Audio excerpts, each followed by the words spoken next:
শরিয়া পলিটিক্সে করুক, ভোট দিলে তারা ক্ষমতায় যাক। তো শরিয়া পলিটিক্স যারা প্রতিষ্ঠিত করতে চায় তারা তো আর ভোট দিবে না। আমার ভোটের সুযোগ নিয়ে তারা ক্ষমতায় গিয়ে আর ভোট দিবে না, তাহলে তারা হলো মুনাফেক। ওই যে মানিকগঞ্জের একজন বাউল, তাকে জেলখানার মধ্যে রেখে দিছে, তার কথার অর্থ বুঝার মতো ওইসব ওই যে রাজাকারদের যোগ্যতা নাই। সে কি কথা কইতেছে, আল্লাহর সাথে তার কি কথা জানে না তো তারা। আবুল সরকার যখন ইসলামের নামে এখানে মানুষের উপরে সবকিছু, অন্য ধর্মের উপরে যখন আক্রমণ বাড়ছে এবং অন্য ধর্মের উপরে ঘৃণাবোধ বাড়ছে, তখন তো এই অঞ্চলটা কি হয়ে যাচ্ছে, এটা একটা জঙ্গিবাদী রাষ্ট্র হয়ে যাচ্ছে। মুক্তিযুদ্ধের বিষয়ে সোচ্চার অবস্থানের সংখ্যাটা অনেকটা কম আমরা দেখছি, কারণটা কি থাকতে পারে? বাঙালি সম্পর্কে একটা প্রবাদ বাক্য আছে, বাঙালি যখন ঘুমায় কুম্ভকর্ণের ঘুম ঘুমায়, কিন্তু যখন জাগে হাজারো সিডাকশন খায় আর ঘুম পাড়ানো যায় না। বাঙালির স্বভাবগত ইতিহাসগত স্বভাব তার এইটা। 2 নম্বর হলো বাঙালি জাতিসত্তার মধ্যে অনেকগুলো জিনিসের সংমিশ্রণ আছে।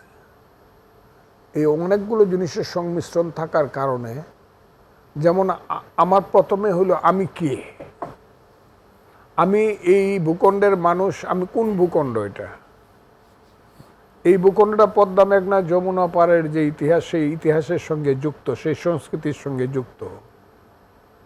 এবং এইটার মূল প্রতিপাদ্য বিষয়টা হলো, প্রথম শুরুই হয়েছে বাঙালি জাতিসত্তার বাউল দিয়া। সেই যে বাউল সংস্কৃতি যেটাকে এখন ধ্বংস করে দিচ্ছে, ওই যে মানিকগঞ্জের একজন বাউল, তাকে জেলখানার মধ্যে রেখে দিছে, তার কথার অর্থ বুঝার মতো ওইসব ওই যে রাজাকারদের যোগ্যতা নাই। সে কি কথা কইতেছে, আল্লাহর সাথে তার কি কথা জানে না তো তারা। আবুল সরকার সেই বাউল সংস্কৃতি ধ্বংস হয়ে যায়। আমি একবার এই পূর্ব থেকে পশ্চিম পর্যন্ত, আমি তো বললাম যে 28 জেলার বাংলার সমস্ত ইতিহাস আমি জানি।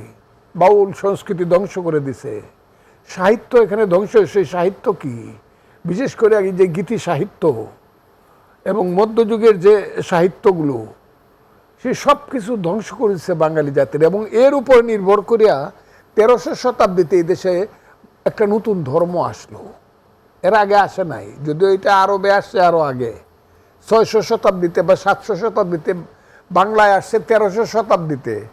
এর নাম হলো ইসলাম। ইসলাম আসলো।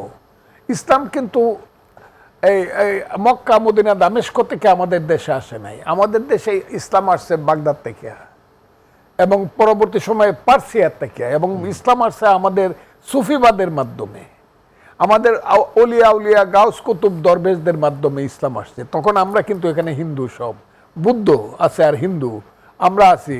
আমাদের মধ্যে কারা আসলো, ওই দেখা গেল যে ইয়ামেন থেকে হজরত শাহজালাল ইয়ামিনী মুজাদ্দিদি রহমতুল্লাহ আলাইহি আসলো। কে আসলো? ওই বাগদাদ থেকে আসলো খাজা মাইনুদ্দিন চিশতি রহমতুল্লাহ আলাইহি। এরকম আসলেন, আইসা মানুষকে বললেন যে মানুষে এত ভেদাভেদ থাকা উচিত না। হিন্দু ধর্মের মধ্যে ব্রাহ্মণে আবার শূদ্রের মধ্যে অনেক ভেদাভেদ, বৈদিক যুগ, সেখান থেকে দূরীভূত করতে হবে। এবং এই দূরীভূত করার জন্য যে শিক্ষাটা দিলেন, শোনো হে মানুষ ভাই, সবার উপরে মানুষ সত্য, তার উপরে রায়, সেই সুফিবাদী শিক্ষার উপর নির্ভর করে আমরা মুসলমান হইলাম।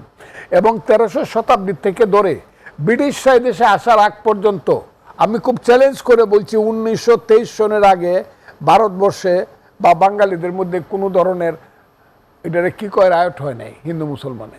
দেখেন কিন্তু 1300, 1400, 1500, 1600, 1700, 1800, 1900, 700 বছর বাঙালি মুসলমান হিন্দুতে কোনো রায়ট হয় নাই। কেন রায়ট হইল? রাইট হলো ব্রিটিশের জন্য, ডিভাইড অ্যান্ড রুল। এবং আমরা এখানে কে আসলো? ওই 1836 সনে আইসা একটা মাদ্রাসা প্রতিষ্ঠিত হইল কলকাতায়, আলিয়া মাদ্রাসা। হেরা নিল হিন্দু কলেজ, আমাদেরকে দিল আলিয়া মাদ্রাসা। সেই আলিয়া মাদ্রাসায় পরে পরে আস্তে আস্তে মানুষ কি হলো, সুফিবাদের পথ থেকে সরে যেতে যেতে আজকের প্রেক্ষাপটে আইসা দেখা যাচ্ছে এখানে সালফিবাদ এবং এইখানে ওয়াহাবিবাদ এমন একটা জায়গায় এসে পড়ছে, সুফিবাদের এখন মাজার পুড়ে দিতেছে। যে একজন পিসাব হোক বা না হোক, বিষয়গুলোর ইতিহাসকে পার করে যখন আমরা, আমি আপনাকে বলি, ইসলামের যখন সহনশীলতার দিকটা কমে যাচ্ছে, যখন ইসলামের নামে এখানে মানুষের উপরে সবকিছু অন্য ধর্মের উপরে যখন আক্রমণ বাড়ছে এবং অন্য ধর্মের উপরে ঘৃণাবোধ বাড়ছে, তখন তো এই অঞ্চলটা কি হয়ে যাচ্ছে? এটা একটা জঙ্গিবাদী রাষ্ট্র হয়ে যাচ্ছে, জঙ্গিবাদী অঞ্চল হয়ে যাচ্ছে, লাইক সিরিয়া, লাইক অন্যান্য আফগানিস্তান। আমরা তো এমন ছিলাম না। আমরা 10,000 বছর যাবৎ আমরা ভারতের অংশ ছিলাম, ভারতবর্ষের অংশ। সেই ভারতবর্ষ কি? সেই ভারতবর্ষে সত্য যুগে ছিলেন হরি, ত্রেতা যুগে রাম, দ্বাপর যুগে কৃষ্ণচন্দ্র, কলিতে গৌরাঙ্গ। সেই রামায়ণের ভারত, সেই কুরুক্ষেত্রের মহাভারতের ভারত, সেই পাটলিপুত্রের রাজা বিক্রমাদিত্যের ভারত, সেই ভারত যেখানে রাজা অশোক আইসা বলছে যে না, এখানে কোনো হিন্দু মুসলমান বৌদ্ধ খ্রিস্টান নাই, সব আমরা সমানে সমান। এবং সে নিজে প্রথমে রক্তাক্ত করলো পৃথিবীকে, তারপরে নিজে উলিয়া উলিয়া দরবেশ হয়ে গেল। আমি আপনাকে বলতে পারি সেই ভারতবর্ষ আজকে কোন জায়গাতে চলে গেছে বাংলাদেশটা। কেন বাংলাদেশের উন্নয়ন হবে? বাংলাদেশে তো লেখা নাই, পড়া নাই, একটা মধ্যযুগীয় অশিক্ষিত বর্বরতা অন্ধকারের দিকে দেশ চলে যাচ্ছে এবং সেইখানে নিয়ে যাচ্ছে। আপনি যদি আজকের কথা, আমি 1966 সনের স্লোগান, তুমি কে আমি কে বাংলা, 66, আর এটা কত? এটা হলো 2025। কত বছর হইলো আপনি দেখেন, তাইলে 66 আর 25 হইল 59 বছর, 69 বছর। 69 বছর আগে স্লোগান ছিল তুমি কে আমি কে বাঙালি বাঙালি, আর 69 বছর পরে আইসা স্লোগান এসে গাছের ডালে খাওয়া ও মুখে। আমার কথাগুলো খুব বোঝার চেষ্টা, আমরা কোথায় যাচ্ছি। 1, 2, 3, 4, তখন স্লোগান ছিল কি? তোমার আমার ঠিকানা পদ্মা মেঘনা যমুনা। আপনি পৃথিবীর ইতিহাসের স্লোগানের ওগুলা দেখেন, ক্যাটাগরিক্যাল দেখবেন, তোমার আমার ঠিকানা পদ্মা মেঘনা যমুনা স্লোগানটা ওখানে লেখা আছে, শ্রেষ্ঠ স্লোগানের একটা। আর আপনি স্লোগান দেন 1, 2, 3, 4, অমুকের অমুক মার। আপনি কোন জায়গাতে এবং করতেছেন সেটা আপনি ইসলামের নামে। এবং ছেলেগুলা যে বক্তৃতা করে শিবিরের নামে, ইসলামের নামে যে বক্তৃতা করে, এইগুলো তার মা বাবাই কেমনে শুনে, তার মা বাবাই কেমনে তাকে ঘরে জায়গা দেয়, তার যদি সন্তান থাকে সে কেমনে তাকে বাবা ডাকে। এই যে দেশটাকে এই জায়গা নিয়ে, এটা তো ঘৃণিত, ঘৃণার দেশ, পরস্পরকে ঘৃণা করার জন্য। আমি তো জামাতকে ঘৃণা করি না, করতামও না। জামাত যদি বলতো আমি 71 মানি, আমি মুক্তিযুদ্ধে আমার পূর্বপুরুষেরা ভুল করছে, আমরা সরি, জামাত সরি বলেছে, রাখেন এটা কইতেছে, এটা সরি বলছে তাকে চর দেওয়ার জন্য মুক্তিযুদ্ধরারে। 47-24 পর্যন্ত আমরা যদি কোনো ভুল করে দিই, এটাকে মস্করা করা। বিআইনের সাথে বিআই যেমন মস্করা করে, এরকম মস্করা করছে, মস্করা না। তারা যদি রিয়েলি বলতো যে 71 সঠিক ছিল, বলো যুদ্ধ সঠিক ছিল, আমরা ভুল করছিলাম, আমাদের পূর্বপুরুষরা ভুল করছিল, আমরা ক্ষমা প্রার্থী। তাদের ছেলেরা নিয়ে এখানে পলিটিক্স, ইসলামের পলিটিক্সই করুক, শরিয়া পলিটিক্সই করুক, ভোট দিলে তারা ক্ষমতায় যাক। তো শরিয়া পলিটিক্স যারা প্রতিষ্ঠিত করতে চায় তারা তো আর ভোট দেবে না। আমার ভোটের সুযোগ নিয়ে তারা ক্ষমতায় গিয়ে আর ভোট দেবে না, তাহলে তারা হলো মুনাফেক। আমার কথাটা কি আপনি বুঝতে পারছেন? কারণ শরিয়াতে তো কোনো ভোট নাই। এটা তো আফগানিস্তান বানাইতে চান আপনি, যে আফগানিস্তানে 1/3 মানুষ রাতের বেলায় না খায় থাকে। আপনি শুধু ইসলামের নাম দিয়ে আমার দেশটাকে, না, আমি তো ইসলামের বিরুদ্ধে না, আমি ইসলামের নামে আপনি দেশ চালাতে চান, চালান। কিন্তু আমি চাই আধুনিকতার নামে, আমি গণতন্ত্রের নামে দেশ চালাতে চান। আমি চাই ফির দুনিয়া ওয়া ফিল আখিরাহ।